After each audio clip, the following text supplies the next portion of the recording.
Hi, welcome back to my lessons from Ezekiel 40 to 42.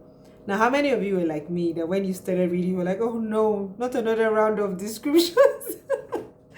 But stay with me here. We survived it back when, you know, David was being given the blueprint for Solomon's temple. That one went on for like lots of chapters. So, I mean, we can do it. We've done it before. We can do it again. So don't fall off here. So this vision of the temple was given to Ezekiel by God around 573 BC.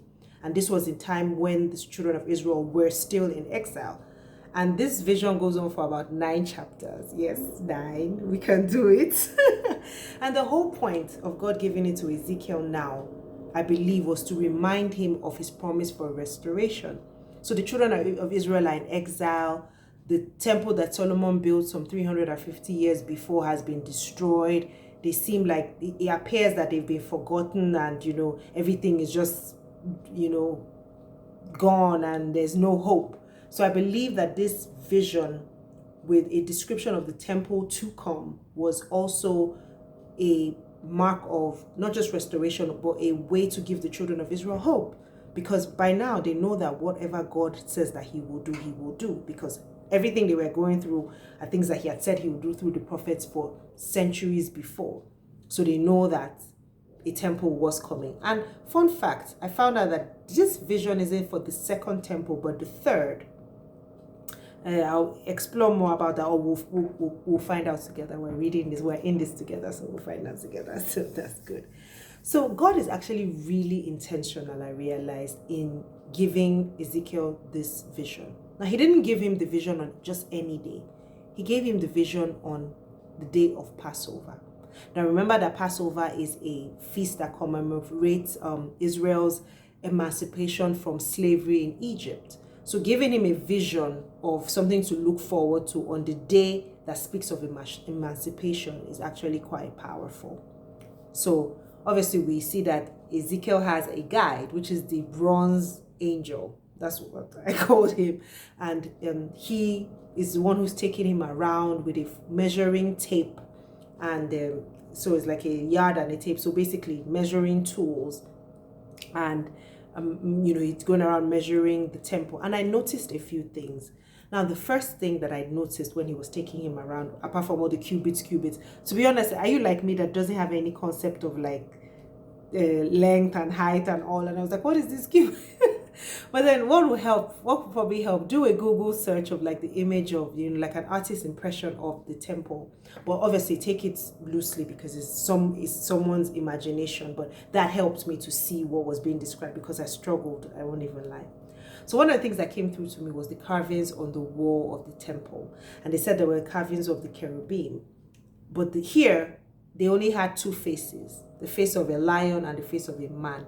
But we know from all the descriptions, Ezekiel's earlier description and description in Revelation, that cherubim actually have 4 faces. So why 2? And then I also realized that in this temple, the carvings were of palm trees.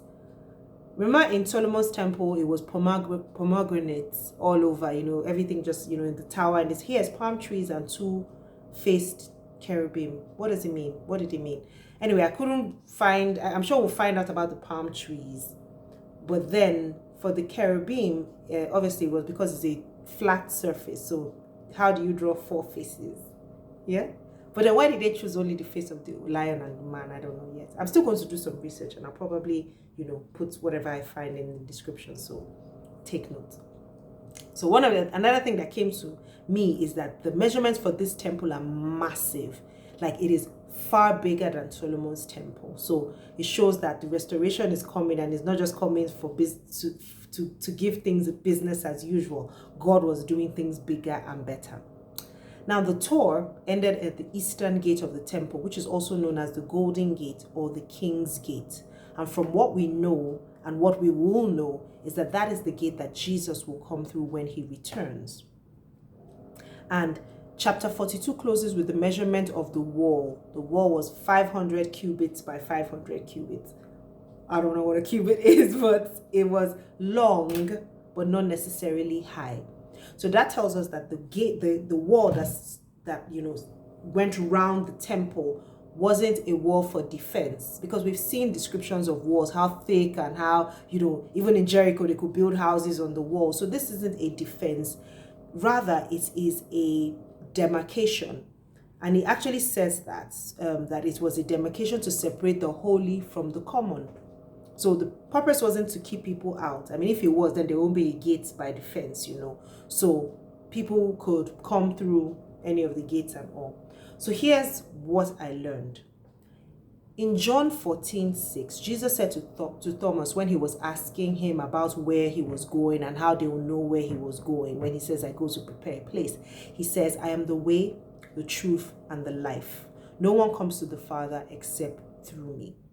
Now, you might wonder, what does this have to do with today's lesson from God? Jesus wasn't exactly mentioned. But I believe that the temple descriptions that we read today are a symbolism of something else, and we'll find out.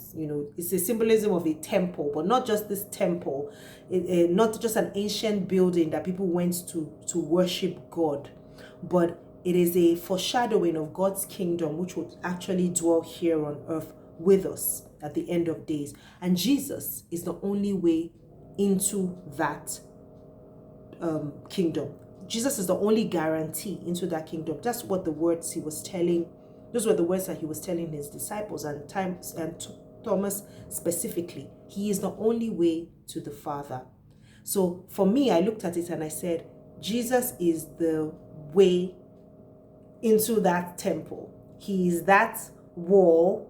No, he's that gate in the wall that you come through to enter into the kingdom. So right now, think about it. On what side of the wall are you? Remember, the wall is supposed to demarcate between the common and the holy. Are you on the outside or on the inside? Jesus is coming back through that gate, and that gate represents him. So the question I have for you today is, what side of the wall will you be on? Will you be on the right side of the wall or the wrong side? And I pray for you today that you would come to see, for those of you who haven't yet seen that Jesus is the way, will come to know him as the way, the truth, and the life, and be on the right side of the wall. Thank you for giving me the opportunity to share my lessons and my thoughts with you. And I look forward to doing so again tomorrow, God willing. So remember, we still have 8 more chapters of description. Stay with me. Don't give up. Have a wonderful day. God bless you.